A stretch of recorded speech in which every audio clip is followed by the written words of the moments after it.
Muy buenos días a todos. Vamos a seguir con el tema 1, que antes de ayer lo dejamos a la mitad. Entonces vamos a seguir a partir de las definiciones relativas a la vía. Vamos a ver. Tú no te preocupes, verás que apruebas en esta autoescuela. Siempre es así. Express. Bueno, la definición de vía será el espacio donde luego va a ocurrir toda la circulación. Ya veremos que vías hay de muchos tipos, ¿vale? Partes fundamentales de la vía. Vamos a verlo en el vídeo. Partes fundamentales de la vía. Las partes de la vía que atañen al conductor son: la plataforma, que es la zona de la vía dedicada al uso de vehículos. Está formada por la calzada y los arcenes. Una vía puede tener una o varias plataformas. La calzada es la parte de la vía dedicada a la circulación de vehículos. Se compone de un cierto número de carriles. Una vía puede tener una o más calzadas. Carriles cada una de las bandas longitudinales en que puede estar subdividida la calzada.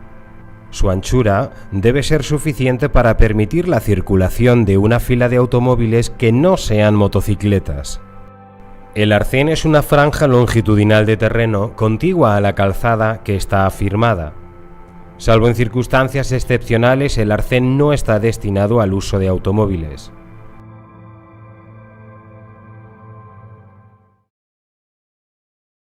Bueno, en el caso de hablar de calzada estrecha va a ser la que mide 6,5 metros de ancho o menos, ¿vale? Aquí tiene que quedar claro que la calzada con 6,5 ya es estrecha, ¿ok? Sin embargo, cuando nos hablen de un carril estrecho, tiene que medir menos de 3 metros, es decir, que el carril de 3 metros no es estrecho, ¿vale? Calzada de 6,5 es estrecha, carril de 3 no es estrecho, tiene que ser menor de 3, ¿ok? Otras zonas de la vía, pues tenemos por ejemplo una recta. Los vehículos que vayan por una recta, sus conductores no tendrán que mover su dirección porque simplemente pues van a seguir ese trazado recto. Y en las curvas sí que el conductor tendrá que ir moviendo la dirección para seguir la trayectoria de esa calzada. En una curva de visibilidad reducida será aquella en la que si miramos a lo lejos no somos capaces de ver toda la amplitud de la calzada, que hay un momento donde perdemos parte o la calzada completamente, la dejamos de ver. Rasante. El rasante es la inclinación de la vía. No siempre las vías van a estar en llano. Puede ser que tengan una subida, una bajada o incluso puntos donde la inclinación cambie, que se llaman cambios de rasante. Y esos cambios de rasante podrían llegar a ser una pequeña montañita en la calzada que lo que crea es que no podemos ver lo que viene después. Imaginaros, por ejemplo, si solamente tenemos un carril por sentido, evidentemente no podemos acercarnos ni invadir el sentido contrario en esa zona porque no podemos ver si viene alguien por el sentido contrario. Bueno, y ahora nos hablan de una mediana. La mediana es la zona longitudinal que está separando dos calzadas para cada sentido de circulación y que no sirve para la circulación, ¿vale? Que es una zona, digamos, de terreno, de campo, pero que no está asfaltado normalmente. Un apartadero es un ensanchamiento de la vía en la que los vehículos que lo necesiten podrán apartarse de la circulación general y no molestar al resto. Por ejemplo, si tienen una avería, pues ya podrían apartarse allí y no molestar a los demás. Una zona de frenado de emergencia es una zona de escape de la vía por donde los vehículos que tengan algún problema con su sistema de frenado podrían abandonar la circulación por aquí, no molestar a los demás y además ser frenados más adelante por los materiales que podamos encontrar. Suele haber sobre todo arena, ¿vale? Bien, el principio de estas zonas de frenado de emergencia, como veis en la foto, está pintado como un damero en blanco y en rojo y es un sitio donde no se puede parar ni estacionar. Pensad que el vehículo que va a venir a pasar por aquí encima no lleva frenos o los lleva en mal estado. Evidentemente no va a poder pararse para deciros que os quitéis, ¿vale? Intersección es el nudo de la red viaria en el que todos los cruces de trayectorias posibles se realizan al mismo nivel. Es decir, que no hay ningún vehículo que pase por encima o por debajo, sino que el cruce en ese punto se realiza, como he dicho, al mismo nivel. Una glorieta es un tipo especial de intersección en el que ya no se hace en forma de cruz o aspa, sino que se hace en forma circular alrededor de una plaza central. Un paso a nivel es una intersección entre una de nuestras carreteras y unas vías del tren. Una isleta será una zona elevada, pintada, marcada de alguna forma, para que los conductores entiendan por dónde pasar en ese punto, es decir, para canalizar la circulación. En el caso de que la isleta esté pintada, normalmente la rellenan con unas bandas anchas, blancas y paralelas entre sí, a las cuales llamamos cebreado. Vías ciclistas. De vías ciclistas tenemos de varios tipos y normalmente estarán señalizadas con la señal horizontal, es decir, en el suelo, y vertical, que corresponda con el dibujito de la bicicleta. Tenemos, por ejemplo, el carril bici, que puede estar en uno o en ambos sentidos, pero estará pegado al resto de carriles, ¿vale? El carril bici protegido, exactamente igual que el anterior, lo único que cambia es que tiene algunos elementos, como veis en la foto, de protección para que sea un poquito más seguro circular por este tipo de carril. Luego tenemos la acera bici. Cuando nos pintan la vía ciclista sobre la acera, ya no se llama carril bici, ¿vale? Sino que se llama en ese caso acera bici y el espacio que haya de acera se comparte entre una zona para los ciclos y otra zona para los peatones.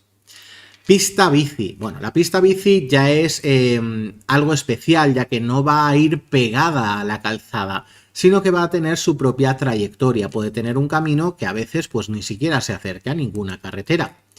Y la senda ciclable es la última y la más especial, primero porque discurre siempre por espacios abiertos como parques, jardines, bosques y además está compartida también con los peatones.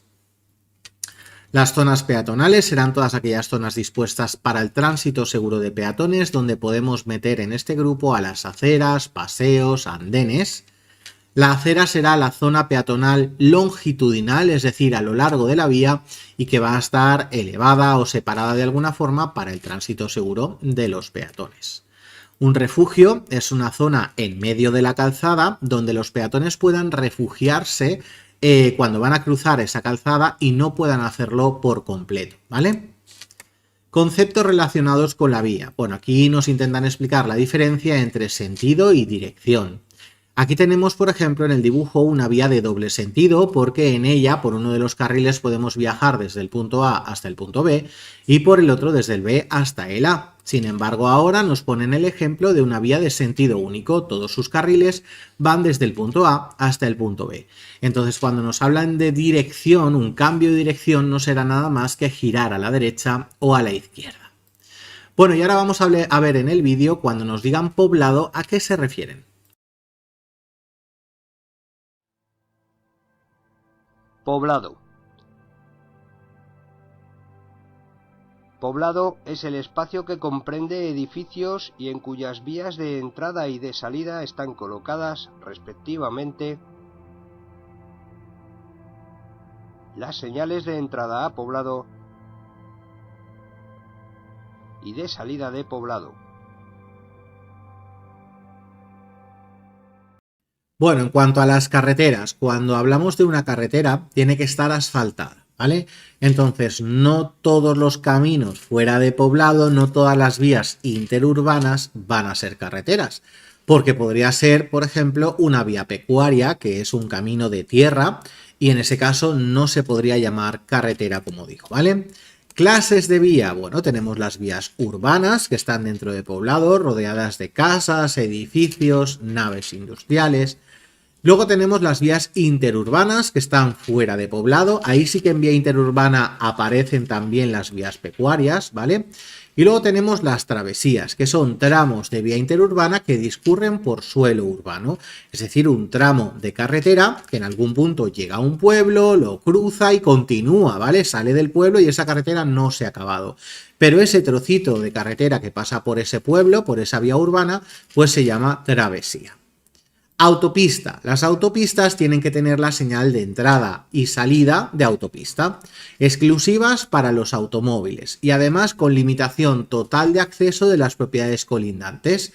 No puede haber ningún tipo de intersección al mismo nivel. Si hubiese cualquier tipo de intersección tiene que ser a distinto nivel, ¿vale? Y además tendrán una calzada para cada sentido de circulación separadas a través de una mediana. En el caso de las autopistas de peaje es todo lo mismo, lo único que además habrá unos puntos de peaje con sus cabinas para el pago del peaje, donde tendremos que detenernos para pagar por el uso de esa vía, no es gratuito. Luego tenemos la autovía. La autovía se parece muchísimo a la autopista, pero lo primero que cambia es la señal, ¿vale? Ya será la señal de autovía, tanto en la entrada como en la salida, la de fin de autovía.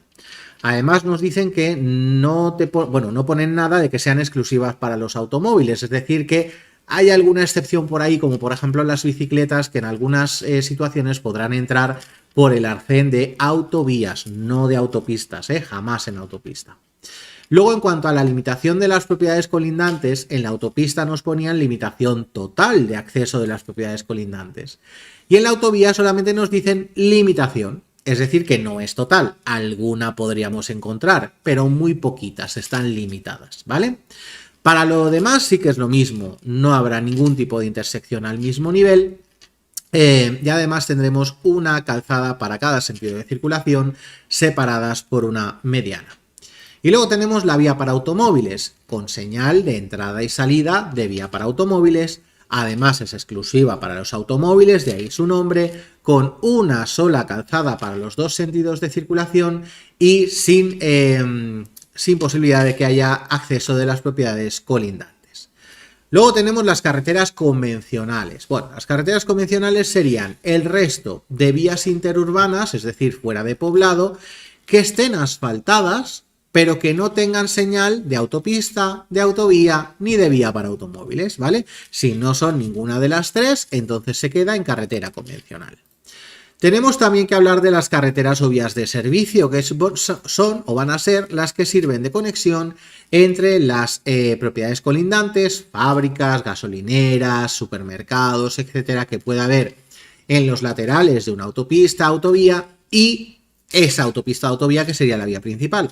Como no puede haber un acceso directo, entonces tendremos esa carretera, calzada o vía de servicio que en algunos puntos se conectará con la vía principal a través de carriles de aceleración o carriles de deceleración. Otras definiciones que nos pueden interesar, pues tenemos por ejemplo la tara. La tara de un vehículo es el peso del vehículo, ¿vale? Sin personas ni mercancía en su interior. Luego tenemos la masa en carga. Ahora sí, si cogemos a cualquier vehículo que esté circulando con personas dentro, con la mercancía y lo pesáramos, eso sería la masa en carga. La masa por eje, pues sería la masa en carga, pero medida solo en un eje, o en el eje delantero o en el eje trasero. Masa máxima autorizada, que ese dato lo vais a encontrar como MMA en la documentación del vehículo. Bien, pues eso es lo máximo que puede llegar a pesar nuestro vehículo. Y aquí sumamos el peso del vehículo, el peso de las personas y el peso de la mercancía o el equipaje. Todo unido, no se puede sobrepasar este dato de masa máxima autorizada, ¿vale? Masa máxima autorizada del conjunto. Si le llevamos enganchado un remolque, la unión del vehículo más el remolque tampoco puede superar este dato que nos pongan también en la documentación. Categorías de vehículo, lo podéis leer, ¿vale? Pero no os entrará ninguna pregunta para preguntaros cuál es el vehículo que entra en cada uno de los grupos. No, os pueden hacer preguntas en cuanto a ITVs, de un grupo de otro, pero no qué vehículo entra en cada uno de los grupos, ¿vale? Eso nos lo preguntarán. Y código de colores en función de los niveles de calidad de circulación, esto sí es interesante, sobre todo en carreteras de puerto de montaña. Podemos encontrarnos que por algunas circunstancias nos indiquen a través de un color los problemas que nos vamos a encontrar más adelante, ¿vale? Entonces esta señalización nos va a poner a partir de tal sitio, color blanco, verde, amarillo, rojo o negro. El blanco, completamente normal, no hay ningún problema. El verde, condicionada, es decir, que no vamos a poder llegar a la velocidad máxima, pero podremos circular con bastante normalidad. El amarillo, pues con el amarillo ya tenemos algún atasco por algún lado. El rojo, difícil porque la vía está saturada de tráfico. Y el negro, interrumpida, es decir que la calzada está cerrada al tráfico desde el punto donde nos indiquen, ¿vale? Bueno chicos, pues hasta aquí el tema 1 de definiciones. Ahora os vamos a dejar con un test sobre el tema y en un ratito volvemos con vosotros por si tenéis preguntas, ¿vale? Hasta ahora. Tú no te preocupes, verás que apruebas en esta autoescuela. Siempre es así. Express.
Bueno chicos, hemos terminado el test, así que ahora cualquier cosita que tengáis, alguna duda, alguna pregunta, nos lo indicáis por el chat y enseguida os lo resuelvo.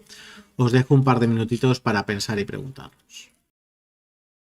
Bueno chicos, pues nada, como vemos que no hay ninguna pregunta, nos imaginamos que lo tenéis todo súper clarito, así que darnos 2 minutitos, preparamos el siguiente tema y ahora volvemos. Tú no te preocupes, verás que apruebas en esta autoescuela. Siempre es así. Express